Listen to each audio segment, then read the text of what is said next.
We have to ask, this is coming across as something of an olive branch to the U.S., but what is Canada getting in return at this moment and then down the road from this gesture?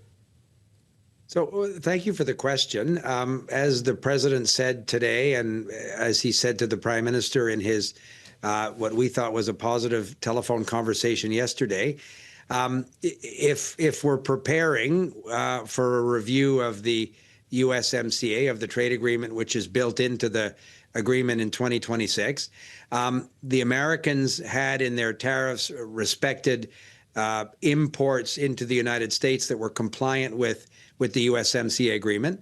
And we thought that it was appropriate and proper for Canada to assume a similar posture and therefore adjust the retaliatory tariffs that we had put in place in February and March to ensure that, like the administration in the United States, we're respecting those goods that are compliant with the USMCA. So we took down those retaliatory tariffs.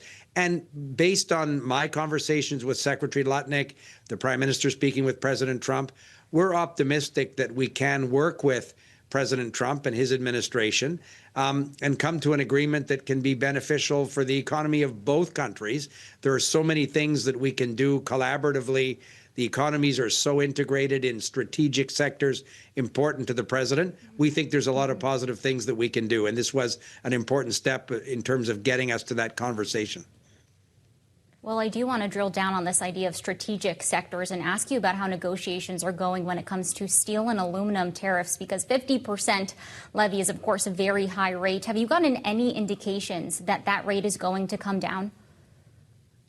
No, not yet. We're optimistic. We're continuing to talk to Secretary Lutnick and others in the Ambassador Greer, others in the administration. But your question is a good one. The Section 232 tariffs on the strategic sectors, the president has applied with very little relief those tariffs globally, including in agreements that he signed with other trading partners as important as the European Union or the United Kingdom. So other major trading partners have not gotten much relief from those 232 sectoral tariffs. The difference with Canada is that those are precisely the sectors in which our economies are the most integrated. So if it's the automobile tariffs, the aluminum tariffs, softwood lumber is another example. For decades, we have integrated supply chains, just-in-time delivery.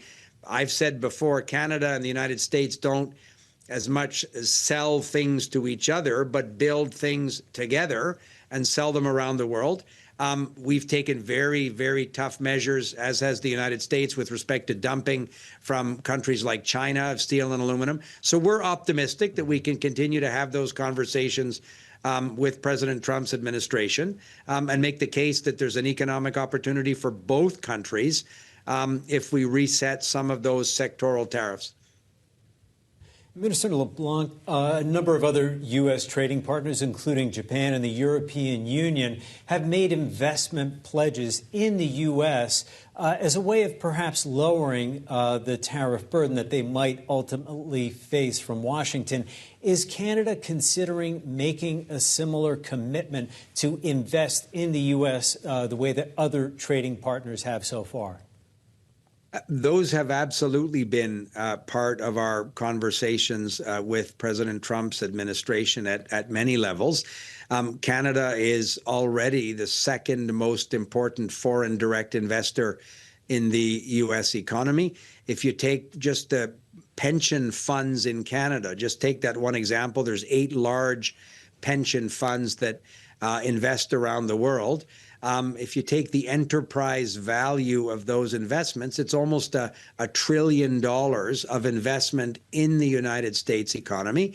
And that figure can grow $100 billion a year. Like there is, to answer your question very directly, there are numerous examples where Canadian private sector and quasi-public sector, in the case of pension funds, can invest in very important sectors to President Trump and to the U.S. economy. You could think of energy, you can think of mineral projects, but we can also invest in Canada and do things jointly, defense, security, just to be just to offer two quick examples, again, where Canada and the United States have always, and we are increasing as a Canadian government, our investments in those sectors. So therein lie huge opportunities for partnerships with the United States as well. Minister, in the final minutes that we have with you, I want to ask you about this idea that Canada was really one of the only countries to retaliate against President Trump's tariff plans. And when you've seen the sort of more preferential rates that our other trading partners have been able to secure, in retrospect, would you have taken this same tact? Sure, I think we would have. I think, as I say, the circumstance of last February or March is different than the circumstance at the end of August. The U.S. administration has been clear in terms of the 232 sectoral tariffs.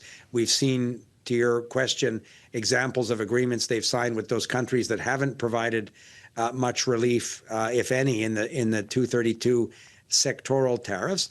But as we said at the beginning, the fact that President Trump in his executive order at the end of July confirmed the American exemption that they're according to imports from Canada that are compliant with the USMCA, with the Free Trade Agreement, means that Canada should mirror that exemption. And that's the decision that Prime Minister Carney announced today. We believe in the USMCA. We believe it's in the interest of the Canadian and American economies and the Mexican economy as well, that we strengthen and commit ourselves to that agreement.